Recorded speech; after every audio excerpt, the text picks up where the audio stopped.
I still remember the day Danielle told me she was leaving. We were in the living room of our little bungalow, which we had bought right after our modest wedding 5 years prior. The evening sun was streaming in through the curtains, and dust motes danced in the golden light, making everything seem oddly surreal. She looked me right in the eyes, tears brimming, and said she had fallen out of love. The words struck me like a thunderbolt, but what truly shook me was the name that followed, Jared, her boss. She used to talk about him with glowing admiration, praising his ambition, his impeccably tailored suits, and the way he commanded a room. I had never been the jealous type, but somewhere deep in my gut, I sensed an invisible boundary being crossed. Yet, I never confronted her. I thought my trust in her was ironclad. As it turned out, it was just naivete.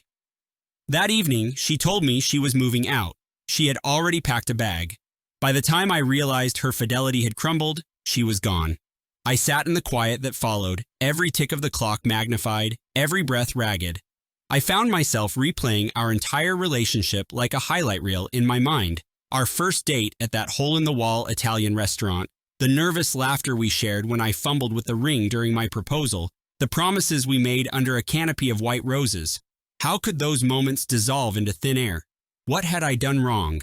Then the self-recrimination started, the list of everything I could have been, but wasn't. More assertive, more ambitious, wealthier, more exciting. I felt like a tarnished coin that was once precious, but now held no allure. Danielle never explicitly told me that our marriage was a disappointment to her, but her eyes had said it many times in the last few months. They revealed a dissatisfaction she never dared speak aloud. In the weeks that followed, I lost myself in a spiral of bitterness and self-doubt. My friends, or rather the ones who hadn't quietly slipped away when they saw the wreckage of my marriage, told me that I should fight for her. But how do you fight for someone who doesn't want to be fought for?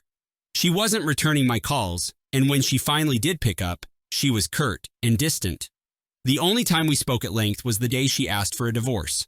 I remember standing in my kitchen, phone clutched in my hand, and feeling the color drain from my face as she said, "It's just better this way."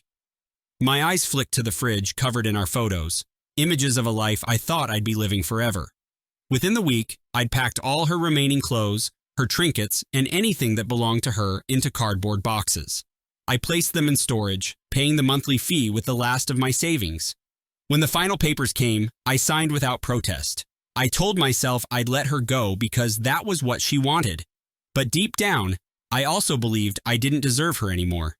A month after the divorce was finalized, I heard through a mutual acquaintance that Danielle was pregnant. The father was presumably Jared, the man she left me for. I didn't know how to process that information. Part of me expected it, even dreaded it, but another part of me refused to believe it could happen so soon. I'd catch myself late at night, staring at the dark ceiling, wondering what that child would look like. Would it have her soft brown eyes, or perhaps Jared's sharp cheekbones? My feelings were a tangled mess of longing, regret, and a strange sense of liberation. I knew in the depths of my heart that her child was no longer anything to do with me. Yet, as the months wore on, I couldn't fully detach from the concept of Danielle as a mother. It seemed so surreal that the same woman who used to laugh at my terrible puns and sneak extra marshmallows into my hot chocolate was now building a life with someone else, carrying someone else's child. Bitterness tried to nest in my soul, but I refused to let it roost. Instead, I threw myself into my work at the local community center, helping underprivileged kids learn computer skills. I found solace in their bright eyes and untainted optimism. It was a balm for my wounded pride, a reminder that the world still needed me, even if Danielle did not. My life settled into a predictable routine. I'd wake up at dawn, jog around the neighborhood until my lungs burned, shower, and drive to the community center. The kids greeted me with that contagious energy only the young can muster. I'd help them with typing drills, basic coding, or sometimes just listen to their stories. In the afternoons, I'd push papers in the cramped staff office or attend to budget issues. None of it paid well, but the satisfaction it brought me was priceless. In the evenings, I'd return to my empty house, warm up leftovers, and lie in bed reading novels until I dozed off. Some nights were harder than others, especially when I wandered into the closet and saw the empty hangers, or found a stray earring of Danielle's in a forgotten corner. But I was coping, piece by piece, day by day. Then, one morning, everything changed. I received a phone call from a law firm. At first, I thought it was a debt collector. My finances were precarious at best, and I had racked up a few overdue bills while trying to cover the mortgage on my own. But the voice on the other end said something about an inheritance. I nearly dropped the phone. My uncle, whom I had barely known, had passed away, leaving me as the sole beneficiary of his estate. I recalled meeting him only once at a family reunion years ago. He was a reclusive man, rumored to have made a fortune in real estate, but rarely seen at any gatherings. And now, apparently, he had left the bulk of his wealth to me. The figure the lawyer mentioned was staggering. I felt my knees wobble, and I gripped the edge of the kitchen counter as I listened. Life, I realized, was about to become a lot more complicated. I drove to the lawyer's office the next day, half convinced there had been a mistake. But the paperwork was in order. My uncle's assets, ranging from commercial properties to a substantial investment portfolio, were all legally mine. My head spun as the lawyer laid out the procedures required to transfer everything into my name. He recommended a financial advisor and a tax attorney, and I nodded numbly. The numbers were so large they no longer felt real. By the time I left the office, I could barely recall how to drive home. Over the next few weeks, I found myself fielding calls from bankers and brokers, people who had never paid me the slightest attention before. A hush seemed to follow whenever I walked into a room, as though a new aura clung to me. I was wealthy now. I could buy fancy cars or move to a mansion if I wanted. Yet, as I wandered through the aisles of the grocery store later that week, I still picked up the generic cereal and hesitated over the price of fresh berries. Old habits and insecurities die hard, I suppose. The real shock came a month later when I received a text message from Danielle. All it said was, "We need to talk, please." I stared at those words for minutes on end, my heart pounding. A maelstrom of anger, longing, and curiosity churned inside me. Against my better judgment, I agreed to meet her at a nearby cafe. I told myself it was to gain closure, but deep down, I just wanted to see her face again. When she walked in, my breath caught in my throat. She looked almost the same, maybe a bit thinner, although her eyes seemed hollowed out. She wasted no time with pleasantries. She said in a quavering voice that Jared had left her. Apparently, his love had run out once he realized that fatherhood would demand responsibilities that cramped his style. The baby, now a few months old, had been left nearly fatherless. I tried to maintain a calm demeanor, but inside, my emotions were tangled into knots. Did she expect sympathy from me, the man she'd so callously discarded? As though reading my mind, she wiped away a tear and said she was sorry, that she'd made a colossal mistake, that she'd let greed guide her choices. And then came the request that rocked me. She wanted me to step in as a father figure for her child. I sat there, stunned, trying to form a coherent response. Did she really think I could just waltz into a ready-made family scenario with the woman who had betrayed me? She went on to explain that she was struggling financially. Jared had turned out not to be as wealthy as he portrayed, and what money he did have, he guarded jealously. The child needed formula, diapers, medical checkups. Danielle's job, she had managed to get reinstated at her old company under a different manager, barely covered rent. And then she uttered words that still echo in my mind. "I know you can help. You have the resources now." My jaw tightened. So she knew about my inheritance. Word travels fast, especially in small circles. I felt used, manipulated, as though she believed I would throw money at a problem just because I now had a large bank account. Part of me wanted to walk out right then and there, but another part, the part that still felt for her despite everything, was torn. I remembered the dreams we had once shared, talking about kids of our own, envisioning a house bustling with laughter. That dream was dead, but a glimmer of it remained in my heart, haunting me with a nostalgic pull. So I told her I needed time to think. Over the next few days, I wrestled with my conscience. Part of me wanted to help, not just for Danielle's sake, but for the sake of an innocent child who had no control over its circumstances. Yet, another part bristled at the idea of being used as a financial crutch by the very person who shattered my life. I confided in a friend from the community center, an older woman named Cynthia who had a knack for dispensing wisdom. She looked at me kindly and said, "Don't let your anger at her blind you to the needs of the child, but also, don't let guilt or nostalgia force you into a role you can't handle." I mulled over her words. One evening, I found myself driving past the old bungalow Danielle and I had once shared, remembering the golden afternoons and the heartbreak that followed. In a sudden impulse, I turned the wheel toward a florist, buying a small bouquet of daisies. It wasn't a grand gesture of reconciliation. It was simply a token, something to acknowledge that while our marriage had ended in betrayal, the situation now involved a child who deserved more than to be pulled into a tug-of-war of bitterness. I sent Danielle a text, offering to meet her again. When we met again, she brought the baby, a little girl named Lily. She was small and delicate, with Danielle's eyes and Jared's defined chin. Something inside me softened.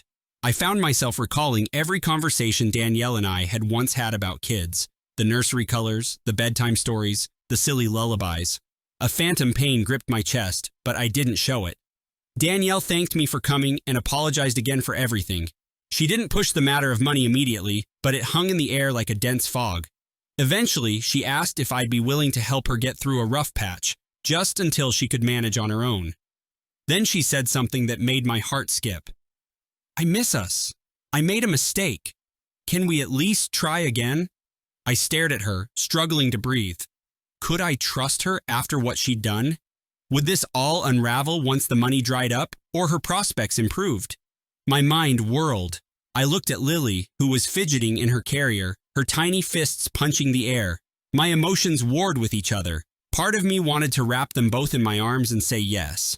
Another part recoiled at the idea of stepping back into that dangerous territory.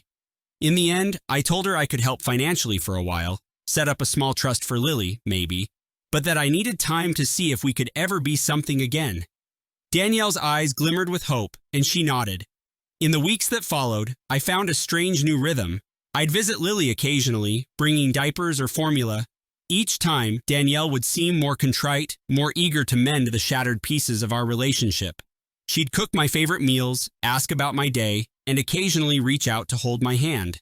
At first, I flinched away, but gradually, I let her fingers remain entwined with mine. I told myself I was doing it for Lily, but I couldn't deny that a small, foolish part of me still cared for this woman who had broken my heart. One evening, after Lily had finally fallen asleep, Danielle and I sat on her worn-out sofa. She leaned her head on my shoulder, and for a moment, it felt like old times, like the life we had once planned, but never realized. My guard slipped, and I found myself entertaining the fantasy that perhaps we could rebuild. But the next morning, when I woke up in my own bed, reality reasserted itself. Could I really trust her? Would she leave again if someone wealthier came along? I decided it was time to be certain. That afternoon, I hired a private investigator, a discreet one recommended by my financial advisor. I wanted to know the truth behind Jared's departure and whether Danielle had truly changed. The money had a way of attracting opportunists, and I couldn't afford another heartbreak. The investigator's findings arrived a few weeks later in a manila envelope that felt heavier than it should have. My hands trembled as I opened it. Inside, there were photos and reports detailing Jared's ongoing financial troubles. He had amassed debts from failed business ventures, not to mention some questionable gambling habits. It seemed plausible that he'd run out on Danielle because he couldn't handle the new expenses of a baby, or perhaps he feared the possibility of child support. But the report also uncovered something more unsettling. Danielle had been in contact with Jared even after he supposedly left her. There were text messages suggesting she was pressuring him for child support, and he was trying to brush her off. However, the tone of their messages hinted that their relationship might not be entirely dead. One message read, "You know I did this for us. Don't leave me stranded." I stared at that line, my throat tightening. For us. Did that mean Danielle had orchestrated her return to me as some sort of ploy? Was she hoping to gain financial support from me while still chasing Jared's affection? My mind reeled with possibilities. I felt a surge of fury, heartbreak, and a nauseating sense of betrayal. Had she learned nothing from the devastation she'd already caused? I wanted to storm into her apartment, demand answers, but I took a breath and tried to remain calm. Lily was innocent. I couldn't forget that, no matter how much anger I felt toward her mother. I decided to confront her. That evening, I showed up unannounced at her apartment, the envelope tucked under my arm. She opened the door with Lily perched on her hip, looking surprised but not exactly alarmed. I asked if I could come in, and she nodded, stepping aside. Inside, I couldn't help but notice the baby toys scattered around, the faint smell of formula lingering in the air.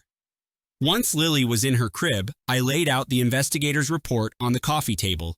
Danielle's eyes widened as she skimmed through the pages. She stammered, trying to find an explanation. "It's not what it looks like," she began. I challenged her. Then she finally broke down, confessing that she had been desperate.